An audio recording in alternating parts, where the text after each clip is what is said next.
Hey everyone, welcome to the ICAEW myth busting skill session. We're very excited to speak to you today. It's myself and Akin. We both work at ICAEW, but we work in the student recruitment team. So our roles are really to speak to students just like yourselves about the different options and opportunities open to you once you finish your studies. And to deliver skill sessions like this, really, to give you the skills, but also the confidence to help kickstart your career. So I'm going to hand you over to Akin now. Thank you, Zoe. Hi, everyone. My name is Akin, and I'm part of the student recruitment team here at ICAEW. Joining me is my colleague Zoe, and we're both here to raise awareness of the profession, dispel some of the myths around accountancy, and so together we'll explore the opportunities ahead for you for university students and what life will look like in terms of the future if you wish to pursue a career in business, finance, and accountancy. So if we have a look at what we'll be covering by the end of this session, we'll be taking a look at the myths and the truths of a career in accountancy, which will really broaden your horizon when it comes to your knowledge on this profession. What skills employers are looking for? So this is a very popular question we get asked by students. What skills should I put on my CV? What do I need to improve? What do these specific skills mean? So we'll be covering those during this session as well. Following that, we'll be having a look at how to become an ICAEW Chartered Accountant. So having dispelled the myths and had a look at what Chartered Accountancy really is. Hopefully you're still interested in pursuing this career, so we'll be exploring the options as to how you could become an ICAEW Chartered Accountant.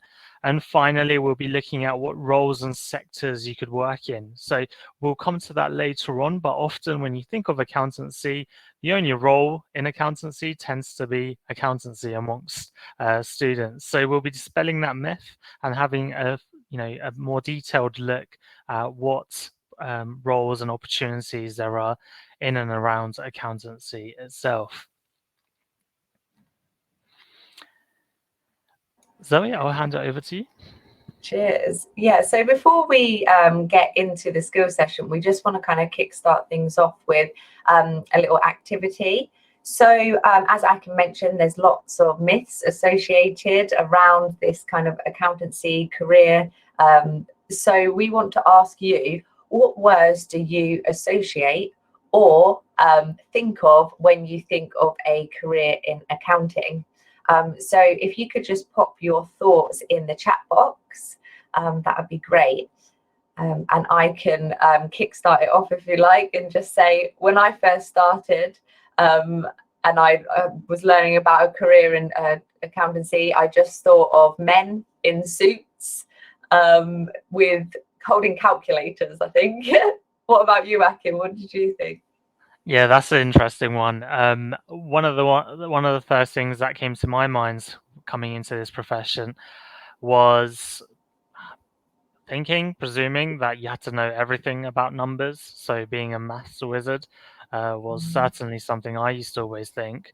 So about numbers, analyzing, reporting, breaking down complex numbers and figures. I thought you had to know everything. But that's not really the case. So we'll get to the details shortly, actually. Let's have a look at the chat box. A couple of people have said, someone said auditing, okay, which is one of the most popular routes into the ACA, our qualification. Then we have a comment saying number analysis and reporting. Excellent, yep. So relating to that complex mathematical equations and breaking those numbers, that is quite a popular one as well. Yeah. And we also have lots of Excel. Zoe, did you think that as well? Yeah, I just thought, actually, do you know what though? I think I just thought you had to be a maths genius and not even Excel. I just thought you had to just know numbers off the top of your head, just like that. Yeah, that would be horrible, wouldn't it, if that Yeah. was the case? God. Okay, so we got some more comments flowing in. Accounting and auditing. Okay, very good. Use of accounting software, Sage and QuickBooks. Yes, very good. So using softwares to help you with those numbers and understand those complex figures. Excellent. So some great comments there coming in to the chat box. So have a little look at the ones that we've got. yeah, let's do that. Why not? Yeah. So these are the ones that we always hear about all the time. These are all the myths that we speak to students and we kind of have to go around and bust them. So you've already mentioned numbers, Excel. Also, you just have to work in an accountancy firm. You can't work for other different industries or sectors. You have to be a maths genius, which was already mentioned. Men in suits I put on because I always hear that. But yeah, boring spreadsheets, you've got no social life. But yeah, we really want to bust these myths because these are absolutely not true, are they, Akin? Yeah, thankfully they are not. And for some reason, I'm frozen on my screen. Hopefully, I'm not in on your screens. But No. yeah, so hopefully that is thankfully not the case. So we will be going through these and really showing you what chartered accountancy actually is. So speaking of what it actually is and how you could get there, let's have a look at Sherv's story. Okay, his route into this profession. So Sherv actually, studied at university in 2015. He graduated with a degree in English, which might be a surprise to some of you here on this call, because often when we think of accountancy, you think, I must study accounting, business, or finance at university. But in reality, that is not the case. Any degree discipline tends to be welcome. So going back to Sherv here, he studied in 2015, graduated in English. And in 2016, he thought, I quite enjoyed my graduate study, my bachelor's, and wanted to do a master's in English. And so in 2016, he completed his master's, but at the same time started his training agreement with the Donkey Sanctuary and became an audit assistant. So whilst working, he was also getting that experience in and exploring an accountancy profession. 2 years following that, in 2018, not only did he complete the first 6 exams of the ACA, which is called CFAB, he also was promoted to Senior Audit Assistant. So that just goes to show in a very short space of time, only 2 years, he's completed quite a number of the ACA modules, and he's also been promoted within the firm that he worked for.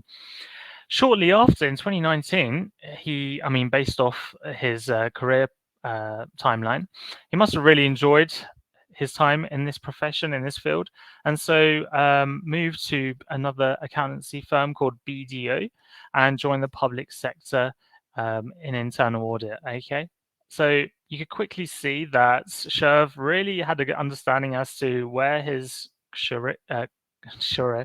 career was shaping out to be and where it wanted to go. So in 2020, he became a senior audit senior at BDO and became an ICAEW chartered accountant. So it just goes to show that Sherv in this example started off with English, did his master's because he really enjoyed it, presumably, and also started his journey into the ACA. And then within a couple of years, so 3 years, I believe it is, 3 years after graduating, he, qualified and became an ICAEW chartered accountant.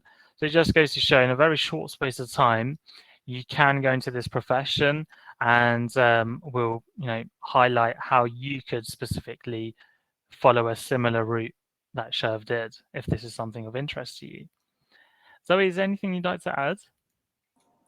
I don't think so. Maybe just that in order to become an ICAEW chartered accountant, we partner you up with an employer. So that's why Sherv entered a training agreement with the Donkey Sanctuary. So he completed his ACA whilst working full time. And the good thing about this is you're getting paid quite good money too, whilst actually gaining an equivalent of a master's, which is what the ACA is. So it's quite nice to do. Earning while you're learning, or whatever the phrase is. I like that. Yeah. Okay, excellent. So I'll hand it over to you, Zoe. Oh, brilliant. So we've got another little case study here. This time we've got Bethany, and she actually works for the legal aid agency. Again, not a typical accountancy firm. And she just talks. I've got a video which I'm going to play in just a minute. And she just talks through what she does on the job, so you'll get an idea of the kind of things she gets up to in her role. And one thing I want you to kind of keep note of or keep tabs on is what kind of skills. So just start to have a little think about what kind of skills you think she needs, or what skills you think she has already that is making her great ICAEW chartered accountant and a great person in her role. So yeah, if we could play the video, that would be handy.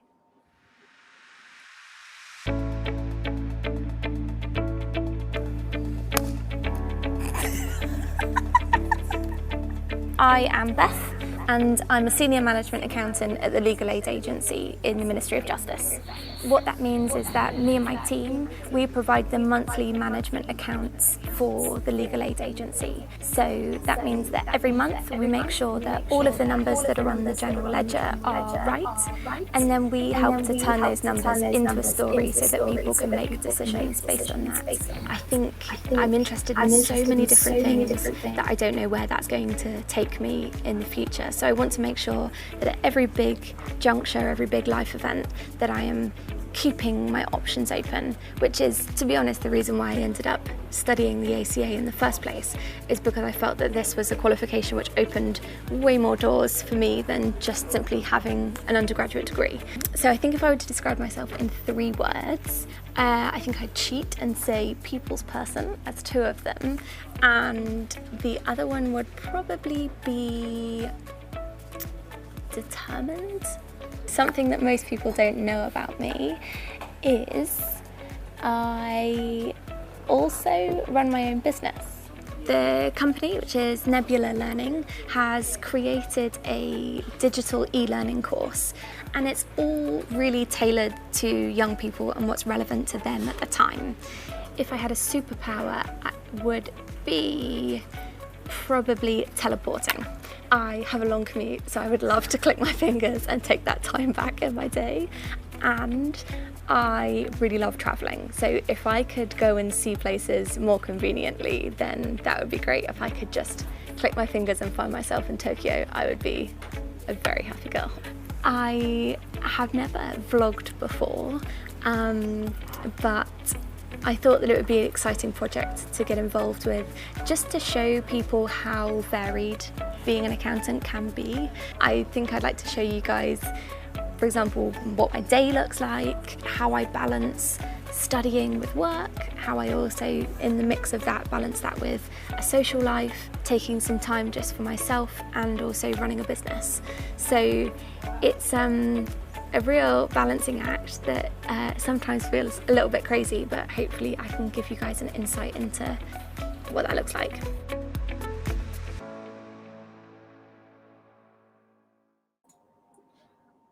Perfect. So as you can see, it's not kind of typical. She didn't say, right, yeah, I was sat on Excel all day, I was calculating all these numbers. So what do you think, please put this in the chat box, what do you think are the skills Bethany needs to be great at her job?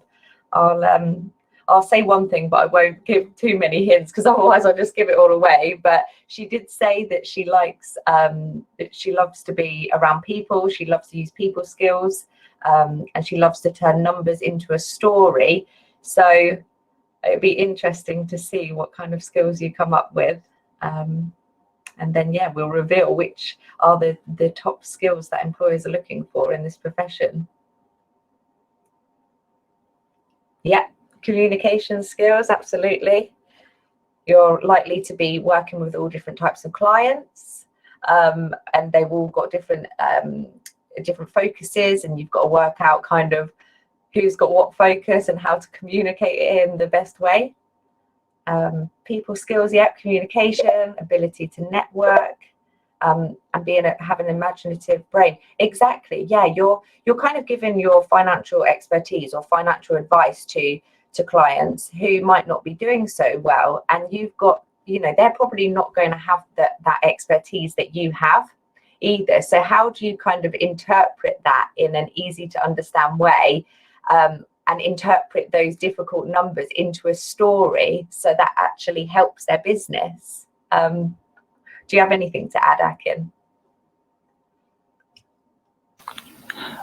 So I'm just reading through the comment section here, and I think, it's really important, the comments that she's made, because it just goes to show she's really passionate about what she's doing and talks about the progression, what she enjoys. So I, really enjoy this video itself. And that social element of the role is great. So it's not all about numbers and figures and, cloud softwares. It is really a people job. So that communication element, that social skills really is important. And that's why, for instance, when like the internet came out, they were saying loads of jobs are going to be, it's going to be finished. When these self checkout machines came out, they said loads of cashiers are going to lose their jobs, etc. But these open new opportunities and new windows. So when we relate it back to accounting, it's not all about just, relying on computers to do the numbers, etc.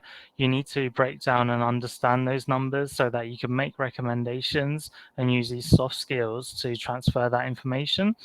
So there's some really interesting comments from the chat box and also from the video itself, which I really enjoyed.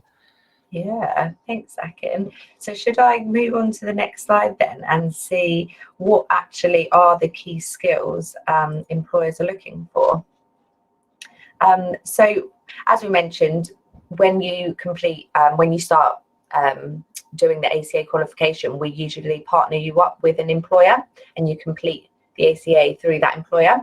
And these employers, they constantly feed back to us the skills that they're looking for when they're reviewing candidates. And these are the 6 key skills that they say that they're looking for.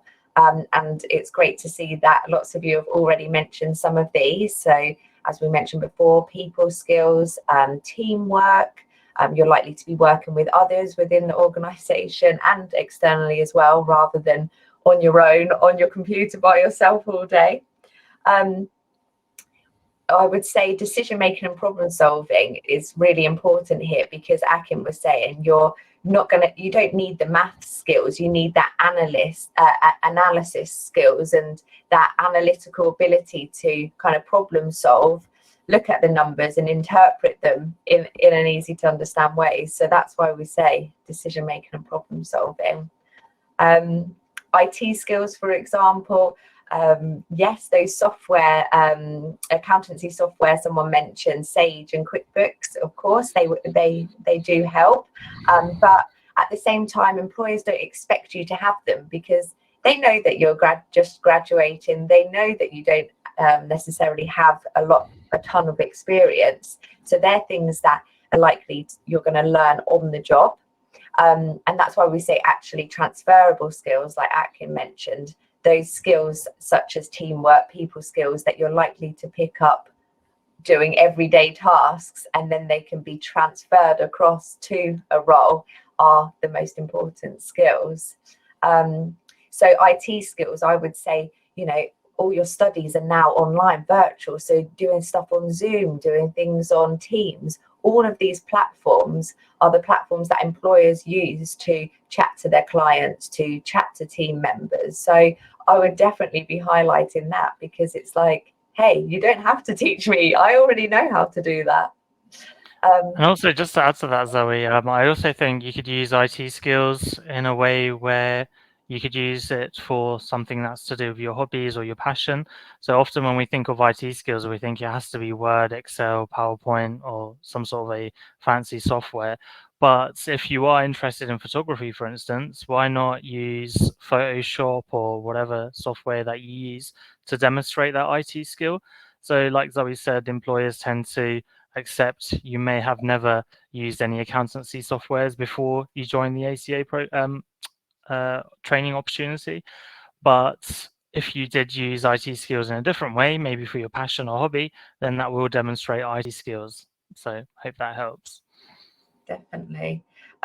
The other couple that I just want to mention are like professionalism. So as I mentioned, you're going to be giving financial advice and expertise, and sometimes you might be in difficult situations where maybe, I don't know, a company's not doing so well and you need to kind of tell them in a nice way. So kind of having that open, honest and transparency as well. You know, you are dealing with people's money at the end of the day, so you need to be able to kind of work in an ethical way. And then finally, commercial awareness. I'm not sure if how much people know about commercial awareness, but it's all about keeping up to date with trends and what's going on in the outside world. And I always say to students that there's two things that no matter what job you get or job role that you're applying for, there's two key trends that are going to impact every single business out there. And that's the pandemic and Brexit. So if you're not too sure how to demonstrate your commercial awareness skills, you can definitely mention those two and get a couple of brownie points when you speak to employers. Also, just to add to that, it's not just, you know, saying, yes, there's Brexit or there's a pandemic and it impacts your business. It's really digging into articles, reading those articles, comparing them and coming up with your own recommendations as to how that business should go forward. So making recommendations and coming prepared about this business knowledge, that will come in really handy. So we've got some great questions flowing in, but just so that we don't break up the flow of the presentation, keep your questions coming in and we'll answer them at the end. In terms of the next step for this presentation, we'd like to know which accountancy job roles have you heard of before? So at the start, a few people said audit and accounting.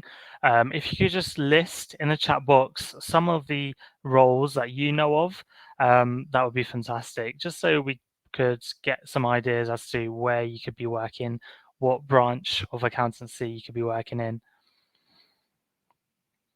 So we've got chartered accountant, tax consultant, forensic, tax audit, assurance, actuarial, consultancy.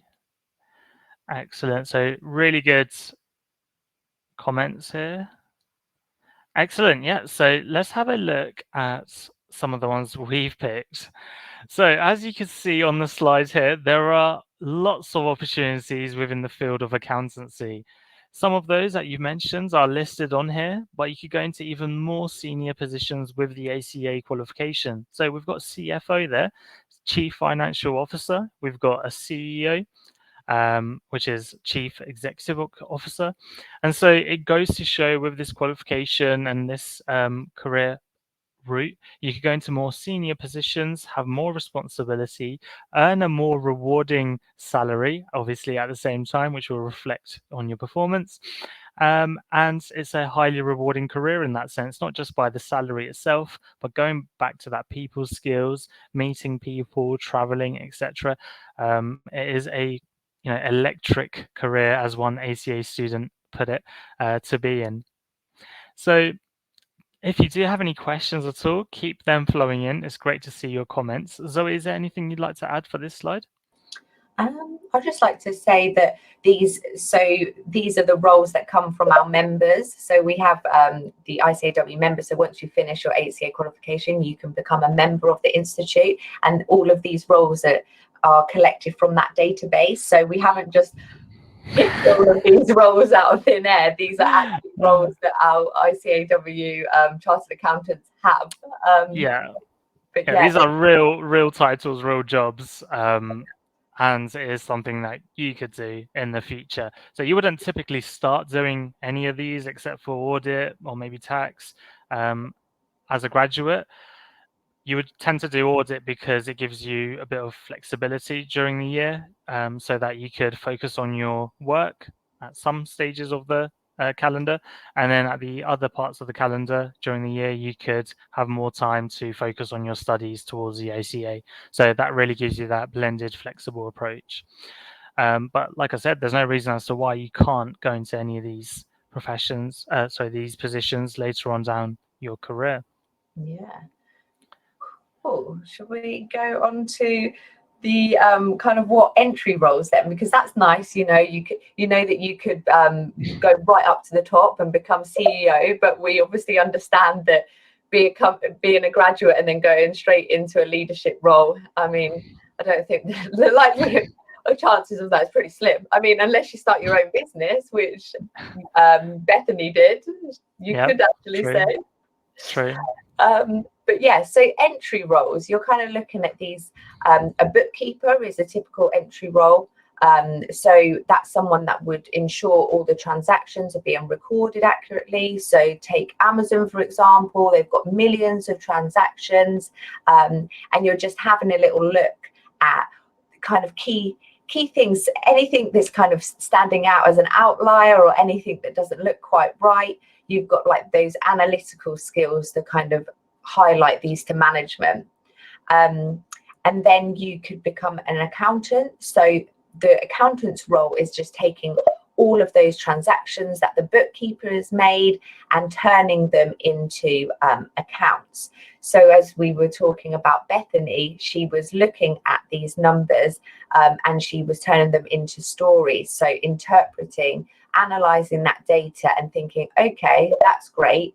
The numbers say this, but what does that actually mean?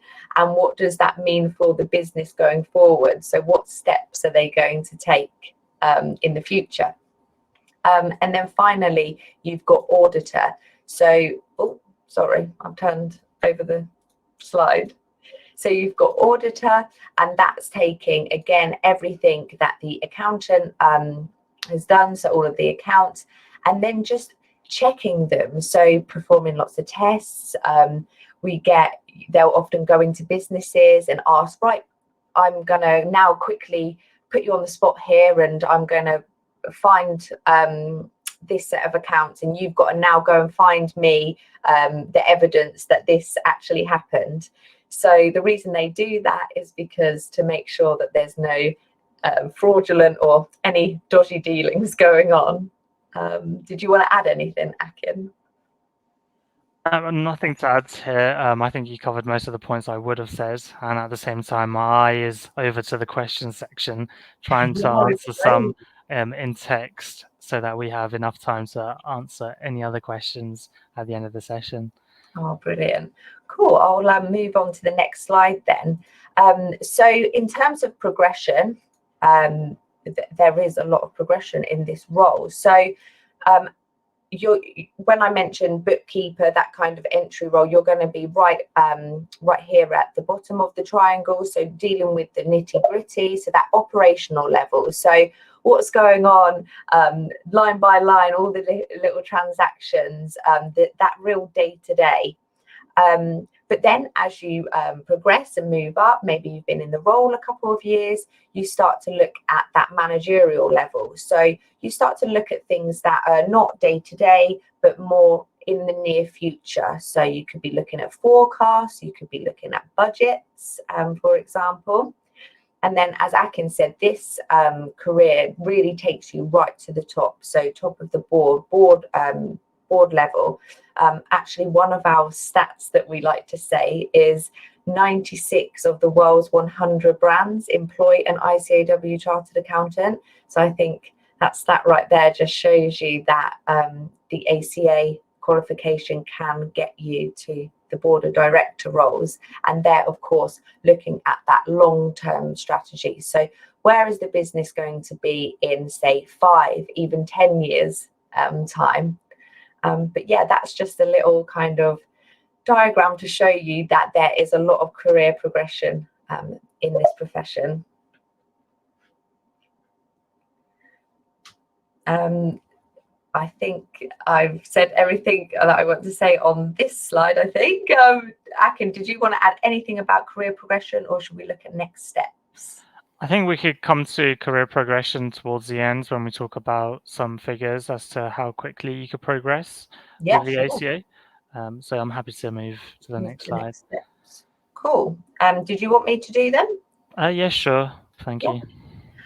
So next steps then. So this all sounds great. You know, you like the sound of the ACA qualification and becoming an ICAEW chartered accountant, but how do you actually go about becoming one? What are the next steps? So we really recommend checking out other skill sessions that we have.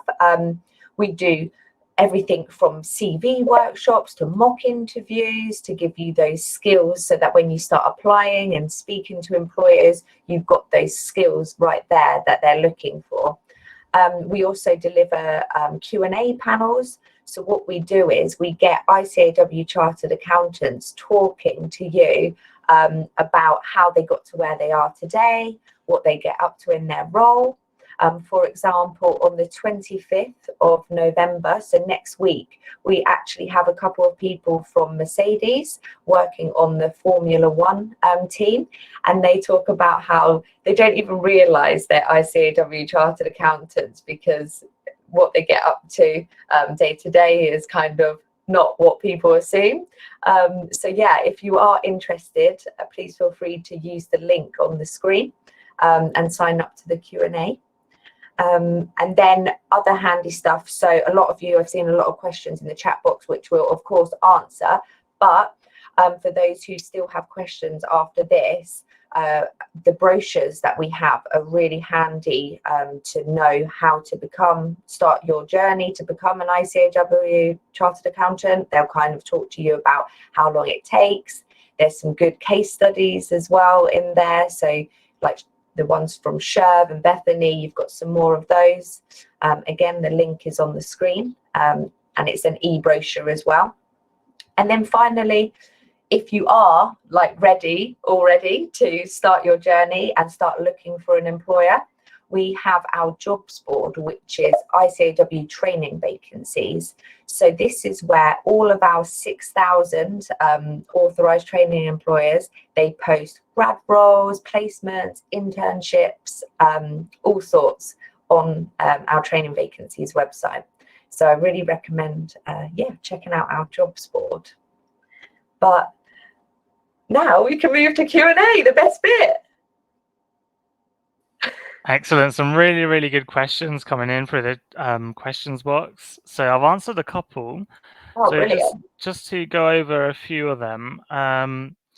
So what is the SEMA and is it less desirable over the ACA? So there is different professional bodies out there, SEMA, ACCA, we're obviously ICAEW, and they're all different in their respective ways.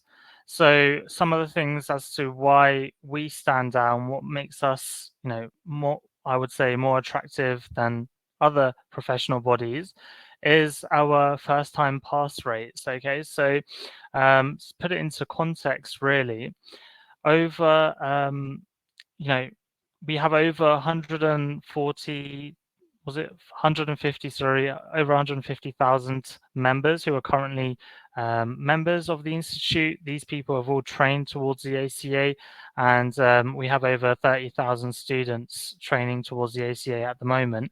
But with our first time pass rates being quite high, that means you get to start your career nice and early and earn rewarding salaries in your steps to becoming a chartered accountant. So we highly recommend making the most of the support given from ICAEW and also from your employer, because that's really going to help you obviously advance and excel in your training. So I would say, one thing that makes us stand out is our first time pass rates, which I'll find, let you know the figures for. But I think it's quite interesting because it doesn't mean that the qualification is easy. It means that there is a lot of support and guidance out there for you to qualify and start your career nice and early. So is there anything you'd like to add to that one? Yeah, I'd just like to say as well, like if you're someone who's not too sure about what route you want to go down, the ACA is a great way of opening doors. So, you might realize that you want to be a chartered accountant one minute, and then the next minute you think, oh, I want to be more in the businessy kind of area. So like business analyst, those kind of roles that we were talking about earlier on. So it's a great qualification for someone who wants a broad round kind of business knowledge and can achieve those leadership roles and kind of have a really vast range of options open to them. So yeah, I'd just like to add that. Yeah, I mean, 90% of all ACA students qualify in 4 years or less, and 80% of ACA students pass first time. So it just really goes to show how quickly you could excel, but also the opportunities for you to be highly in demand around the world with the letters ACA after your name. So hopefully that helps answer your question in a little bit more detail.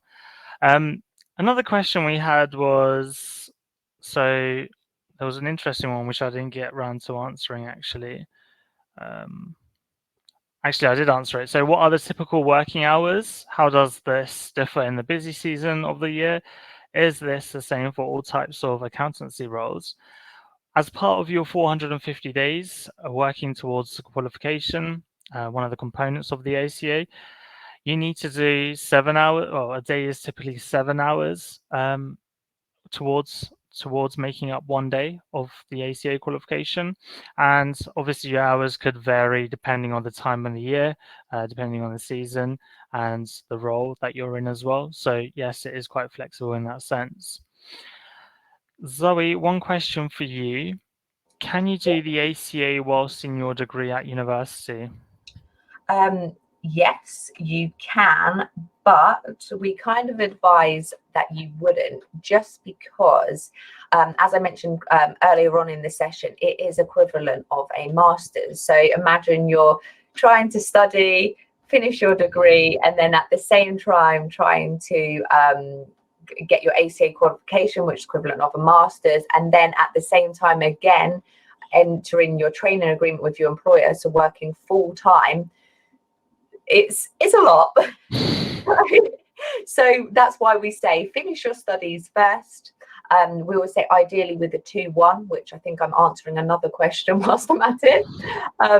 But again, check with the employer. As I mentioned, we work with over 6,000 employers and all of them have different requirements. So read the job description. And if you're still not sure, always ask the question.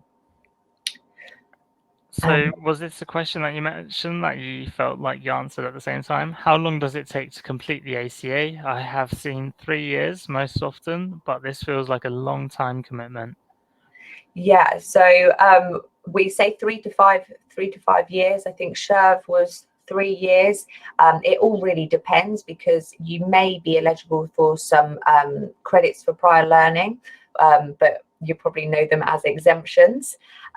So if you study a related degree, so accounting and finance or maybe business, this could knock the time off because you've already completed those modules, and it could knock the time off it takes to become an ICAEW chartered accountant.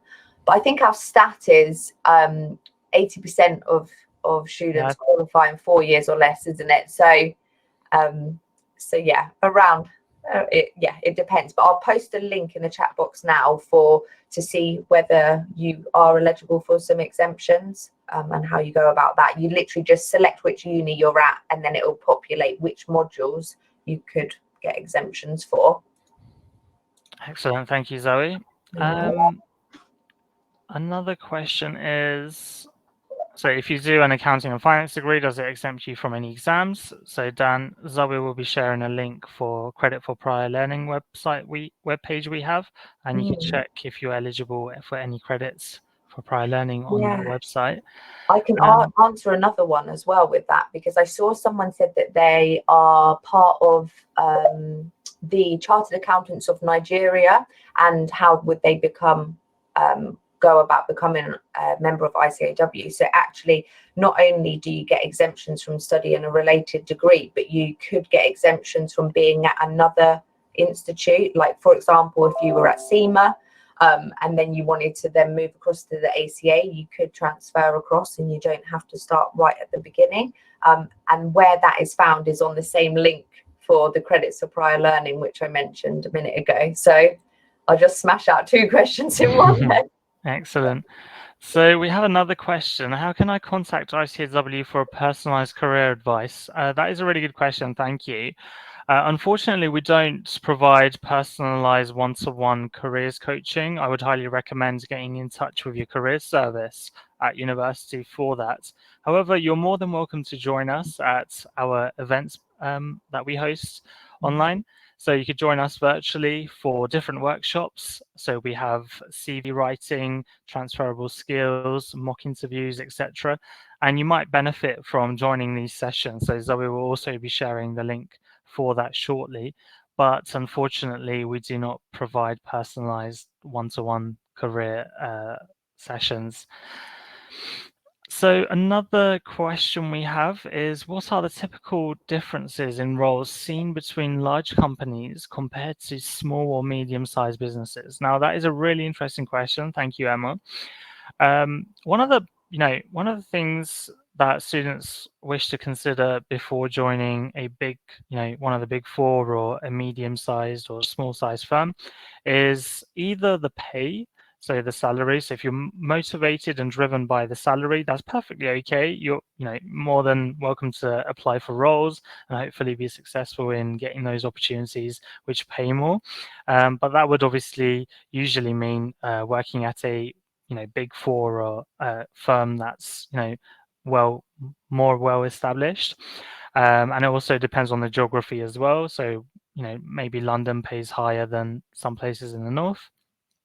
But essentially, when you're in a big four, you would typically focus on doing maybe auditing for 3 years. Whereas if you were to be motivated on actually improving your skills and developing yourself, then working at a medium or a small size firm might be for you because you have more exposure to different parts of the accountancy field, and you can learn more in that sense from different people, being in a smaller team, and being able to communicate with those people more closely.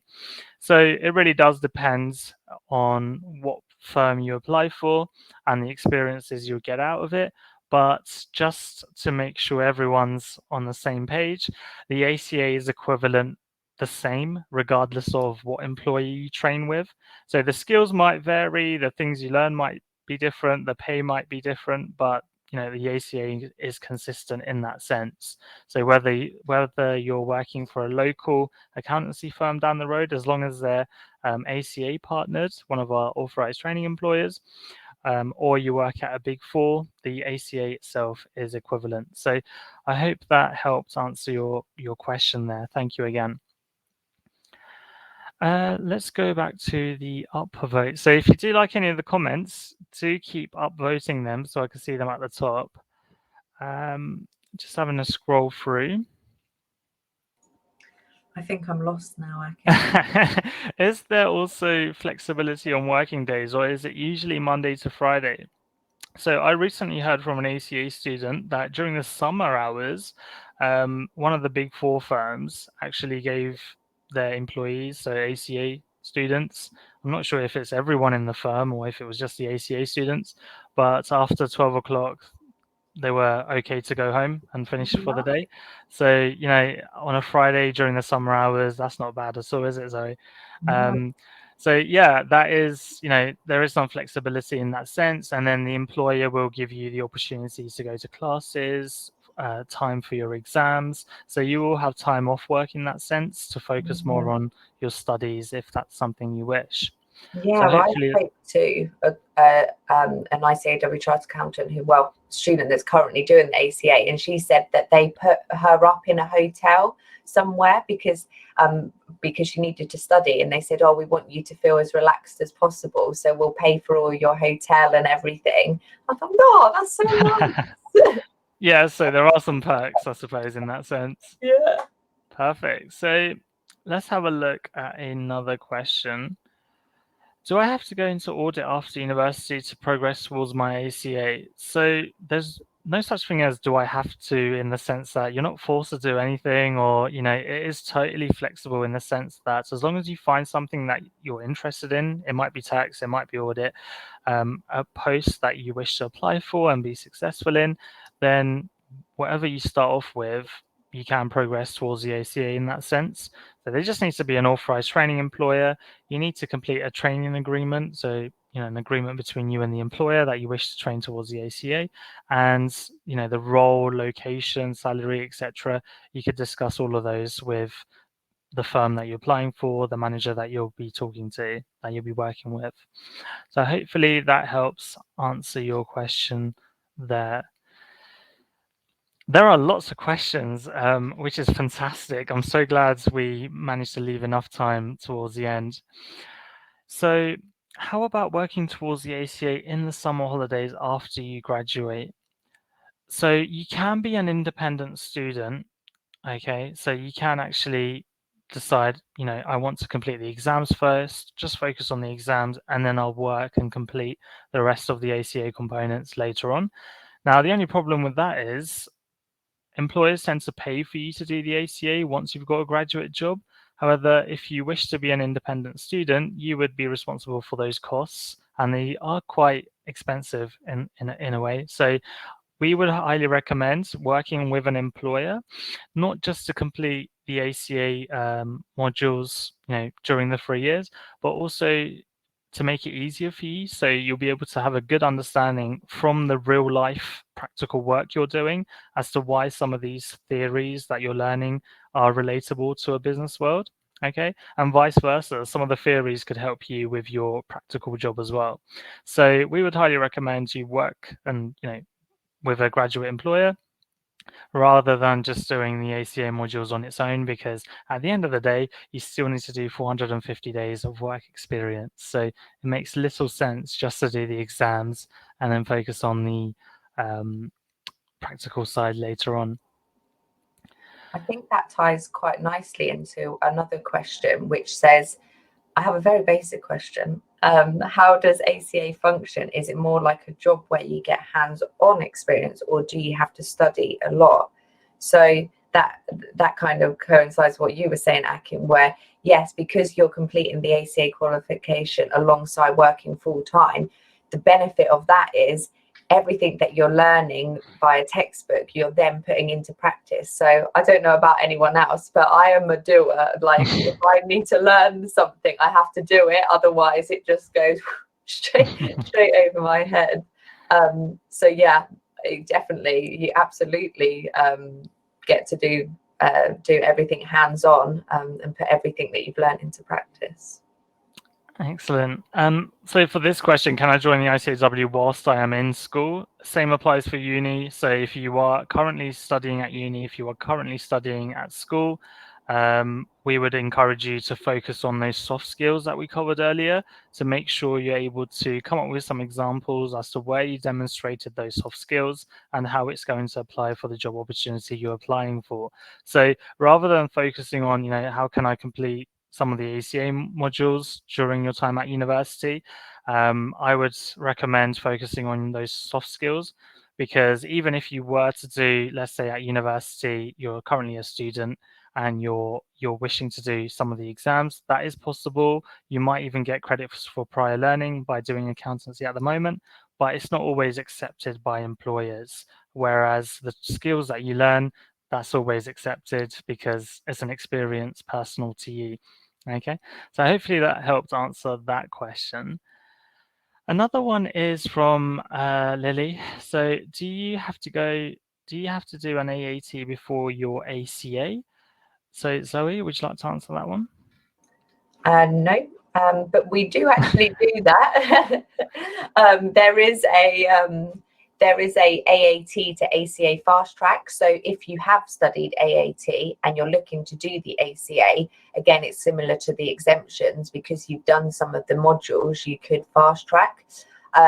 So again, look at the credits for prior learning and you can filter by that. Actually, I think we might even have a brochure or something on our website to do with that, but I'll double check and share a link. But yeah, no, you don't have to have studied AAT. But if you have, brilliant.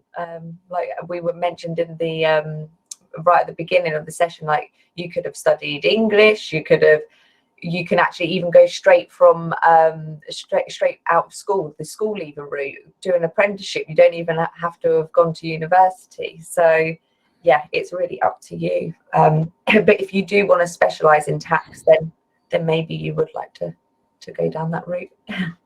Excellent, thanks, Zoe. So one question here is, does what undergrad's grade you get, i.e. 2.2, 2.1 first, etc., have a big influence on the roles available to you, your career? Now, entry requirements tend to be a 2.2 or above when it comes to graduate roles in accountancy. Once you've finished your degree and you're successful in getting that graduate job, you complete the ACA, and for the remainder of your career, everyone will mostly focus on your ACA qualification rather than what you studied or what grade you got at university. And the reason for that is because the ACA is equivalent to a master's degree, so a level 7. So that would obviously mean it's equivalent to a higher weight than your bachelor's that you currently study as an undergrad. However, it just goes to show that it's more relatable to the chartered accountancy field, the ACA itself, and that you learn the skills, transferable skills, during these 3 to 5 years. So if you are worried about, not getting a good grade or the predicted grades at university, I wouldn't say, don't worry about it. I'd still say, try to work hard as you can towards achieving your predicted grades or what you want to achieve. But at the same time, it's about these skills that we mentioned quite often today that you should really be focusing on, making sure you come up with examples and being able to demonstrate those to employers so that you could be successful in gaining that job opportunity. So you can essentially, bottom line is, look for opportunities with a 2.2 or above. Okay, so I think we have one more question. I'll ask this for you, Zoe. I am considering the SMAA accounting qualification. Is there many big differences between SMAA and ACA? And can I complete an ACA qualification together or after the SMAA qualification? Also, can I complete an ICAEW training role even if doing the SMAA? So just to clear up here, SMAA is another professional body, okay? We have ICAEW, SMAA, ACCA, and there's a few more. We're one of those. So ICAEW is a professional body and our qualification is the ACA. That stands for the Associate Chartered Accountant.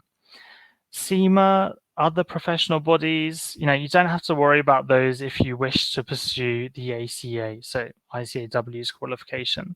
If you wish to do SMAA, that's perfectly okay. Then you would just do their qualification. So that question is quite muddled up and blurry in a sense. I think you might be a bit confused. But essentially, the bottom line is choose an a professional body that you wish to be a member of for your career. Okay, so do your research. It's great to see you here today listening to us from an ICAEW perspective. I would highly recommend everyone on this call to also do research on finding out more about what SMAA offers, what ACCA offers, and seeing which one might be best for you. So hopefully that helps clarify that question for you.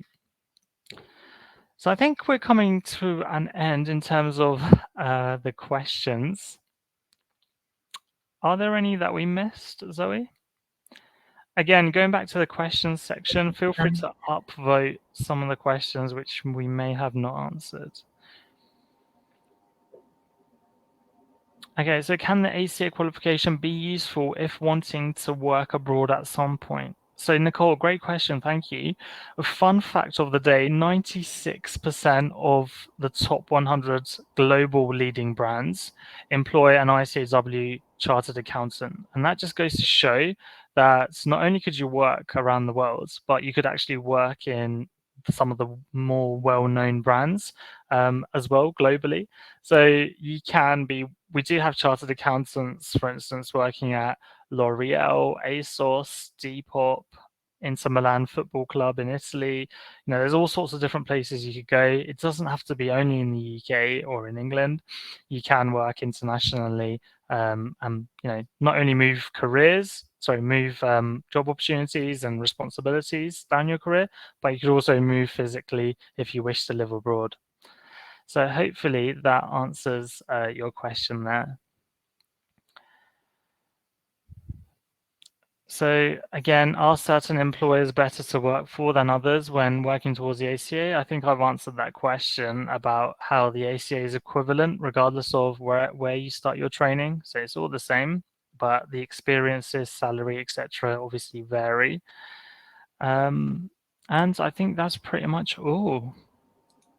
I think so. I think there's one from James. He says, "Does what undergrad grade, i.e., 221?" I've mentioned that one, Zoe. Oh, did you? Oh, I'm so sorry. No, there's been so many. many. I forgot what I've read, what I haven't read, etc. So that's Oh, perfectly good. okay. I'm glad we've answered them all then. Well, the good thing is, if there are any questions that we have missed or you wish to ask later on, we do have our social channels, and if you on whatever social network platform you use, you can find us there. So Facebook, Instagram, Twitter, YouTube. You could always drop a comment or a direct message, and feel free to get in touch with any questions that you might have. We do also have the become an ICAEW chartered accountant LinkedIn page. So going back to commercial awareness and having a good understanding as to some business knowledge, LinkedIn is fantastic. If you're not on it, I would highly recommend creating an account and being an active user and following us there. So if anyone does have any other questions, feel free to drop them in the chat box as we wrap up. And if not, we hope you enjoy the rest of your day. Thank you, Harman. Thank you. Thanks for listening, everyone. Hopefully we get to see you at one of our skill sessions very soon. That'd be nice. Thank you, Dan. If anyone wants to add me on LinkedIn as well, I don't mind. Feel free to add me. And if you're not on LinkedIn, get on LinkedIn because it really does help. So Vivian, where do I get the information for exam courses? I think Zoe sent the link. Yeah, I can post it again. We'll send it again. They're called credits for prior learning, so that might confuse you. Perfect. There you go. No worries at all, Rowan. Take care. Have a good day. We enjoy myth busting, don't we?